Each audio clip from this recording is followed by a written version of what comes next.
Welcome students, welcome to this आज physics class.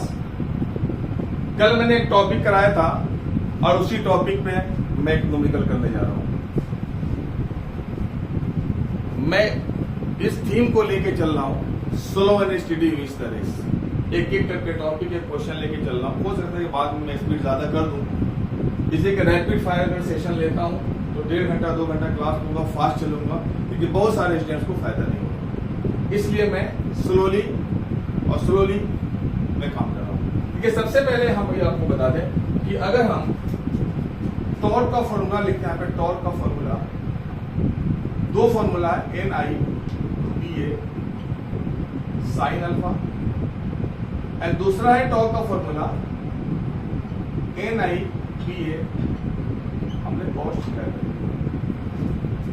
अब एक चीज देखिए, इन दोनों फॉर्मूला में NI/BA कॉमन है, सिर्फ डिफरेंस है साइन का और कॉस का। अल्फा, यहाँ पे अल्फा बीटा कुछ भी हो सकता है, यहाँ पे थीटा की जगह फाई साई कुछ भी हो सकता है। तो दो चीजें हैं कि एरिया। इस क्वेश्चन में, इस फॉर्मूला में कभी ये मेंशन नहीं है कि एरिया, जो बॉडी का एरिया है वो किस शेप का होगा, कहीं नहीं है। ऑल्दो हमने जो डिराइव किया था प्रीवियस क्लास में, उसमें हमने रेक्टेंगल लूप लिया था। कराना बच्चों को समझाना आसान होता है, लेकिन आपको ये बता दें कि अगर कोई किसी भी बॉडी का शेप अगर रेक्टेंगुलर है, ये है रेक्टेंगुलर, अगर ओवल शेप है, अगर सर्कुलर शेप है, या किसी भी शेप हो, आर्बिट्रेरी शेप, और इन ऑल केसेस में शेप कुछ भी हो, अगर सबका एरिया बराबर है, ठीक है, तो हमारा यहाँ पे एरिया से, शेप ऑफ द एरिया से मतलब नहीं है, एरिया से मतलब। दूसरी चीज, यहाँ पे एंगल या साइन है, यहाँ पे कॉस है। वैसे मैंने कल इसको डिस्कस थोड़ा सा किया था। अगर angle, magnetic field and perpendicular to the plane of the coil अगर है तो फॉर्मूला में साइन समान। फिर से सुन लीजिए, अगर angle, magnetic field and perpendicular to the plane of the coil है तो एंगल हमारा साइन अल्फा है, मीन्स हमारा फॉर्मूले में साइन समान। फिर से सुनिए एक और तरीके से, अगर एंगल, मैग्नेटिक फील्ड और area vector and perpendicular to the plane of the coil same होता है, उस कंडीशन में साइन समान करेंगे। अगर angle, magnetic field and plane of the coil है तो हम कॉस से इस्तेमाल करेंगे। फिर से सुनिए, अगर एंगल, मैग्नेटिक फील्ड के डायरेक्शन और प्लेन ऑफ द कॉइल के बीच में है तो हम क्या इस्तेमाल करेंगे, कॉस से इस्तेमाल करेंगे। अब जरा देखिए, अब सीधे आते हैं सॉल्यूशन पे।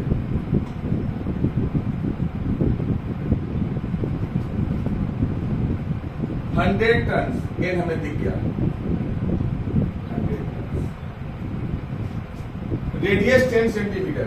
तो अगर एरिया की बात करें तो पाई आर स्क्वायर का मतलब 10 इंटू 10 पे पावर -2। ये हमारा किस में हो गया, अब हो गया मीटर में, और स्क्वायर कर दिया पाई आर स्क्वायर। फॉर्मूला क्या होता है एरिया का, पाई आर स्क्वायर। इसलिए कि हमारा यहाँ पे जो लूप है वो रेडियस दिया है, इसका मतलब सर्कुलर। रेडियस का मतलब हो गया सर्कुलर। क्लियर। अब इसको हम सोल्व करेंगे तो पाई हो गया 3.14, ये हो गया 100 इंटू 10 पे पावर -4। तो फाइनली एरिया हो गया 3.14 इंटू 10 पे power -2 metre square. N got, A got. Current I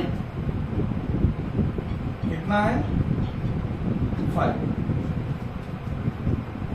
vertically in a uniform horizontal magnetic field of 0.5 Tesla. So P equal to 0.5 Tesla. The field lines making an angle of 60 degree with the plane of the coil. बेटा बच्चों, plane of the coil है, यहाँ पे सीधे लिखा है plane of the coil. आंख बंद करके कॉस इस्तेमाल करेंगे, साइन की जगह नहीं है, कॉस इस्तेमाल करेंगे।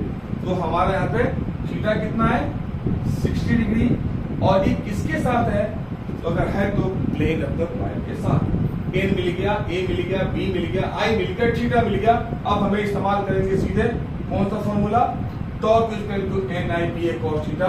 यहाँ पे हमने टॉर्क लिया NIPA cos theta, n 100, current 5, magnetic field 0.5 और area 3.14 into 10 to the power -2 and cos theta यहाँ पे cos 60। अब देखिए 100 का मतलब क्या होगा, 10 पे पावर 2, इस 10 पे पावर 2 को यहाँ पे लेके आए 10 पे पावर -2। उसके बाद क्या 5 है इंटू 0.5 इंटू 3.14 एंड cos 60 होता है 1/. अब ये तो 1 के बराबर हो जाएगा। आप जानते हैं 10 पे पावर 2 इंटू 10 पे पावर -2, जब इसे सोल्व करेंगे तो 10 पे power 2 and -2 and 10 to the power 0, that is the 1, finish हो गया। अब 2 से इसको डिवाइड करते हैं तो ये हो गया 0.25।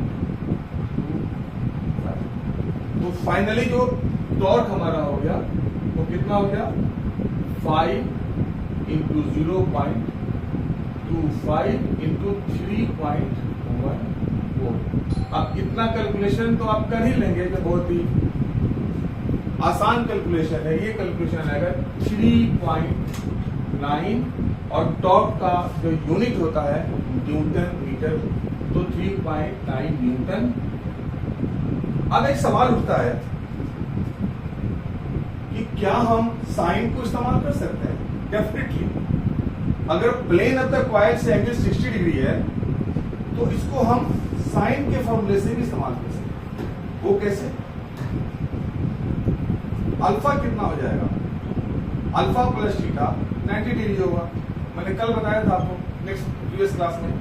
तो यहाँ पे हमारा अगर देखा जाए तो यहाँ पे अल्फा कितना हो जाएगा 90 माइनस थीटा, और थीटा कितना 60 डिग्री, तो 90 माइनस 60 और ये हमारा हो गया 30 degree.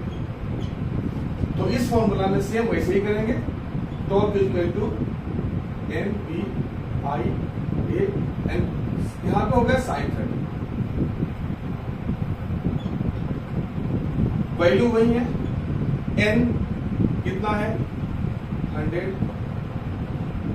b 0.5, current 5, area 3.14 into 10 पे power -2 and most static cos 30 1/2 हो गया। तो यहाँ पे अगर cos 60 कर रहे हैं तो भी 1/2 एंड cos 30 कर रहे हैं तो 1/2। तो आप दोनों तरह से इस क्वेश्चन को आप सॉल्व कर सकते हैं। मुझे लग रहा है कि कंसेप्ट बहुत ही क्लियर हो गया होगा। Okay friends, have a good time.